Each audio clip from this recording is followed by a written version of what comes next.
watching Alternative Appetites. I'm Dan Kohler, and today I'm not cooking alone. I have a special guest, and she is the winner of Rudy's unbelievably good gluten-free recipe contest. Rudy's Gluten-Free in Boulder is our sponsor today. This is Miss Annalyn Varala-Wills. Annalyn, thank you for being here. Thank you, and thank you for getting my big name. Well, of course. So we are actually going to make the recipe that won yesterday, yes? Yes, we are. What is it? It is called Prickly Pear, Rudi-fied Goat and Rhubarb Treat. Love it. It's a little twist of the southern flair with southwest infusion. And I'm going to start with the crust. So I have a package of gluten-free, dairy-free, soy-free ginger snaps. Absolutely. You want that because for any kind of crust, you want to add that little special bite, and this is what gives it to you. So to that, I'm going to add 2 pieces of the ends of a Rudy's multigrain. Yes? Why do you use the ends? Love using the ends, and I recommend everybody, gluten-free or not, when you get the Rudy's, you're going to love it. What you want to do is keep your end crust in the freezer. So anytime you want to make a crust, breadcrumbs, anything, it's already toasted for you and it's ready to go.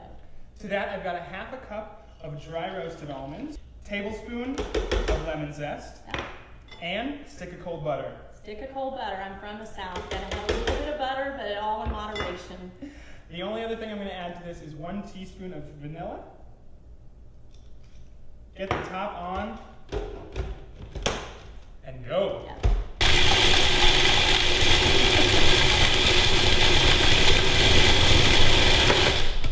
Awesome.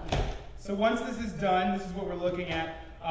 Like Annalyn said, you can see pieces of the almonds in here. That's what you want, right? You want something that's crunchy, that's got some bite to it. When you bake it off, it's still going to keep its components, and also the lemon zest is all, you can see the little pieces, so when you bite it, it just gives you that It's real food. Absolutely. It's real food, right? And that's one of the things that I've learned being gluten-free, use real food. Always real food. Actually, a tip I like to pass on is, especially if you're early on, don't be afraid. You want to look at cans, you want to look at every ingredient. I go for 3 ingredients or less if I can. Then I know how pure it is. I like that rule. So once you finish buzzing the crust, press it into a dish, and you're going to bake it at 350 for about 10 to 15 minutes. So I'm going to put that here, and the next layer, this is a layered dessert, is some sauteed strawberries and rhubarb. Yes? And rhubarb. Talk to me about that. Yes, love rhubarb, and I want to put a shout out to rhubarb because if you ever think you've had it and you're not liking it, you need to go back. Try this. Rhubarb is fabulous. It's a vegetable. It's not even a fruit. So the trick about this too, and I'm a mom, I love throwing in vegetables and fruit any step I can so all my kids can enjoy it, and I know I'm feeding them well. And that goes for my big kid, my husband too. Everybody needs their kids to eat well. Now, Annalyn, why did you start eating gluten-free?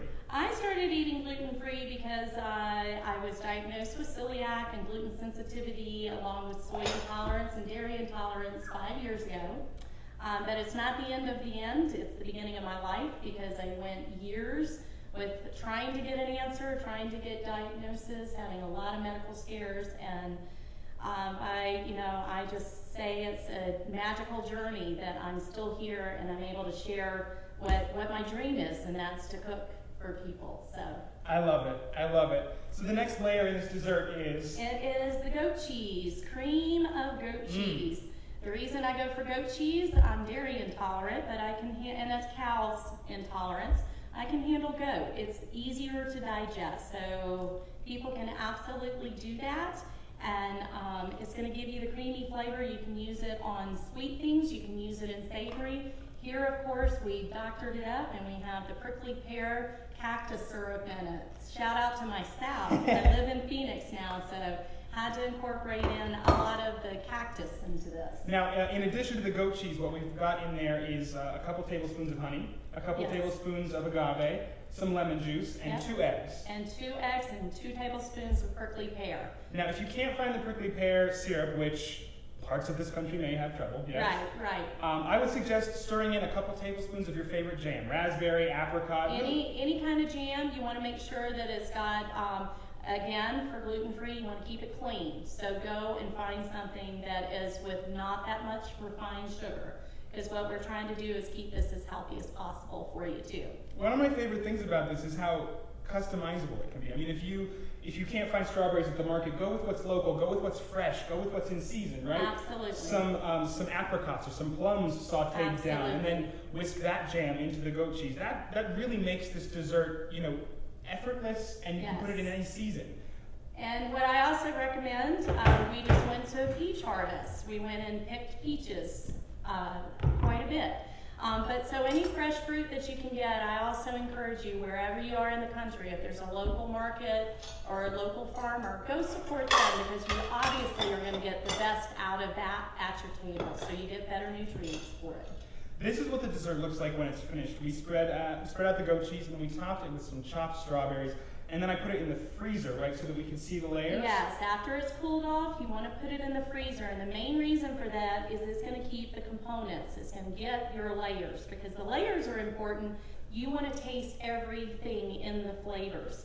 So the first thing you're going to hit you is the sweet and sour of the strawberries and the rhubarb, and then you're going to get the kick of the prickly pear that's in the creamy goat cheese. And then the final component is going to be the crunch that you get out of the fabulous crust that you couldn't do without Rudi's gluten-free bread. Annalyn, why is it important for people to get tested?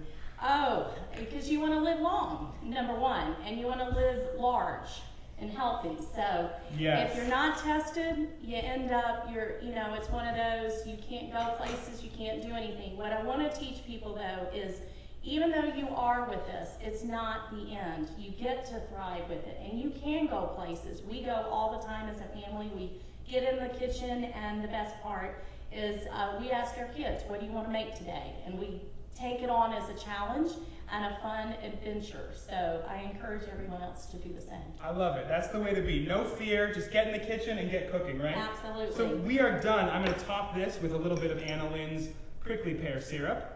And then if you have nuts in it, top it off, because it doesn't hurt to have more nutrition in the dish too. A little bit of protein means you can eat more dessert, obviously. Absolutely. Well, Annalyn, here's a fork. Thank you. I'm going to do one thing right now, and that is take a giant bite of your award-winning dessert. Thank you. Bon appetit. Enjoy. Oh, I just have to give you a hug, honey. That's what I love. Guys, thanks for watching Alternative Appetites. I'm Dan Kohler. Thank you to our sponsor, Rudi's Gluten-Free of Boulder, Colorado, for making products that make people eat better, live better, smile and laugh. And have fun. And the best thing is bring the fun back to the kitchen table. And I had a lot of fun with Annalyn for Olive Wales. Guys, rock on.